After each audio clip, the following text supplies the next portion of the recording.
नमस्कार दोस्तों, मैं आपका कंप्यूटर टीचर कमलेश आपके सामने काफ़ी दिनों बाद एक वीडियो लेकर आ रहा हूँ।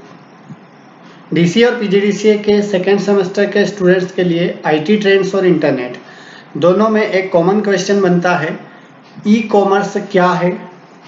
ई कॉमर्स के बारे में विस्तार से समझाइए और इलेक्ट्रॉनिक पेमेंट सिस्टम के बारे में बताइए। तो दोस्तों, वैसे तो आजकल स्मार्टफोन का ज़माना है, तो आप सभी लोग स्मार्टफोन यूज़ करते ही होंगे।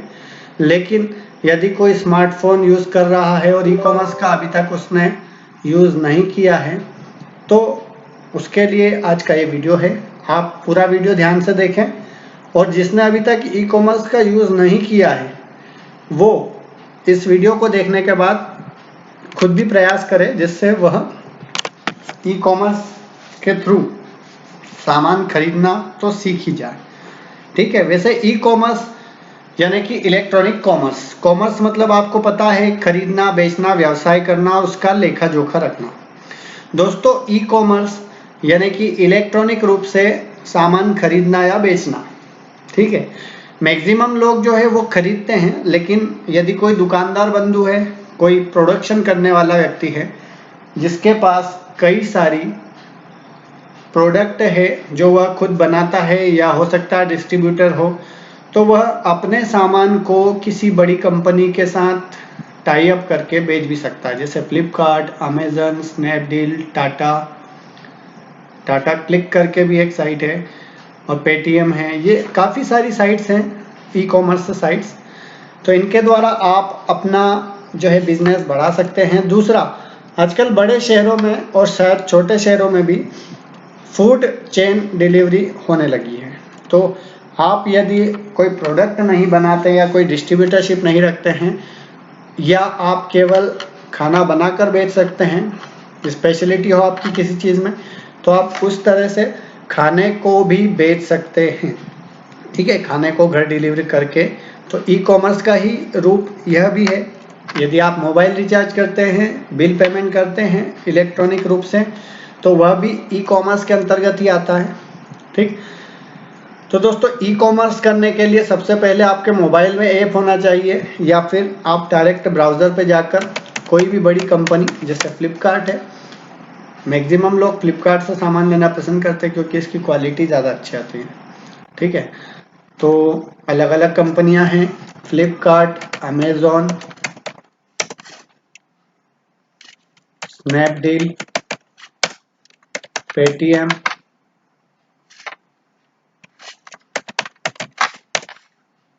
ठीक है, और टाटा क्लिक।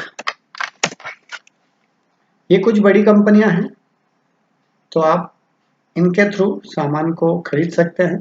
ठीक है। माना मुझे कुछ सामान चाहिए, तो उसके लिए मुझे ई कॉमर्स साइट पर जाना होगा।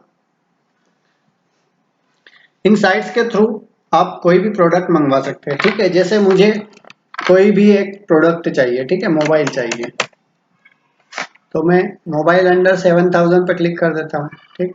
यदि आप 7000 के अंदर नहीं मंगवाना चाहते तो आप यहाँ से फिल्टर लगा सकते हैं, कितने से कितने कीमत का आपको मोबाइल चाहिए। ठीक है, 4000 से लेके, उसके अलावा और भी कई चीज़ें हैं यहाँ पर, कंपनियाँ अलग अलग दे रखी है। ठीक है, 4 GB रैम चाहिए, 3 GB रैम चाहिए, आप यहाँ से फिल्टर लगा सकते हैं, स्क्रीन टाइप वगैरह कई सारे फिल्टर होते हैं। ठीक है, कोई भी एक प्रोडक्ट सिलेक्ट करके उसे चूज करें।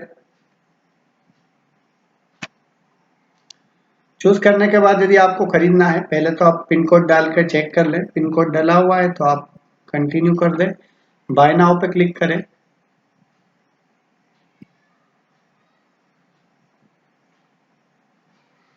बाय नाउ पे क्लिक करने के बाद यहाँ पर आपसे एड्रेस पूछा जाएगा। यदि आपका एड्रेस आपके प्रोफाइल में डला हुआ है तो फिर आप कंटिन्यू पे क्लिक कर दें।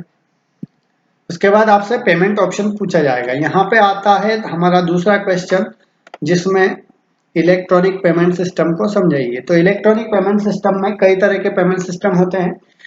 एक पेमेंट होता है डेबिट कार्ड, एक होता है क्रेडिट कार्ड, एक होता है नेट बैंकिंग, उसके बाद आजकल जो पेमेंट सिस्टम ज़्यादा चल रहा है वो है यूपीआई। तो यूपीआई के ऑप्शन आपको दिए हुए हैं।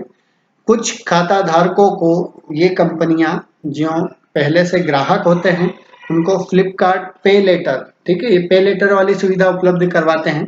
ये कुछ ही प्रोडक्ट पर उपलब्ध होती है जिसका आप भुगतान 1 महीने 2 महीने बाद कर सकते हैं। इसके अलावा ईएमआई का ऑप्शन आप चूज कर सकते हैं अगर आपके पास क्रेडिट कार्ड हो या फिर आपके पास किसी कंपनी का ऐसा ईएमआई कार्ड हो, या आप कैश ऑन डिलीवरी ऑप्शन को चूज कर सकते हैं। कैश ऑन डिलीवरी ऑप्शन को चूज करने के बाद जब आप ओके करेंगे तो आप केवल ऑर्डर कर देंगे और आपको पेमेंट घर सामान आने के बाद डिलीवरी मैन को देना होता है। तो नो कैश ऑन डिलीवरी में आपको घर पे सामान मिलने के बाद पेमेंट करना है। हाँ, आप उस सामान को खोल कर नहीं देख सकते हैं, आपको पैकेट लेते से ही पेमेंट करना होगा। यदि आपके प्रोडक्ट में कुछ खराबी निकलती है, आपको वैसा प्रोडक्ट नहीं मिलता है, तो आपको घबराने की जरूरत नहीं है। आप उसको रिटर्न के लिए रिक्वेस्ट डाल सकते हैं। आपके घर से ही जो डिलीवरी मैन आपको देने आया था, या तो वो या और कोई डिलीवरी वाला आपसे आपका प्रोडक्ट लेकर जाएगा। तो क्योंकि छोटे शहरों में तो ये थोड़ा सा कम लोग यूज करते हैं, लेकिन जहाँ बड़े शहर है, इंदौर है, भोपाल है या मुंबई है, वहां पर क्या होता है कि आपको सामान लेने जाने के लिए 2-3 घंटे वेस्ट करने पड़ते हैं। इसीलिए ई कॉमर्स वहां पे ज्यादा सही होता है। इसी तरह से आप और भी कई कंपनियों से सामान ले सकते हैं। अगर आपको सामान सेल करना है तो आप इनकी सेलर वाली साइट्स होती हैं, उस पर जाकर भी अपना सामान बेचने के लिए खुद को रजिस्टर कर सकते हैं। यहाँ पे जैसे ही आप साइट खोलेंगे तो आपको यहाँ पे पूरी चीजें समझा दी जाएंगी, और समझाने के बाद आप देख सकते हैं कि फीस स्ट्रक्चर क्या होता है, आपसे कितना पैसा लिया जाएगा, कितना आपको दिया जाएगा, डिलीवरी के लिए कौन से पार्टनर फ्लिपकार्ट के पास हैं।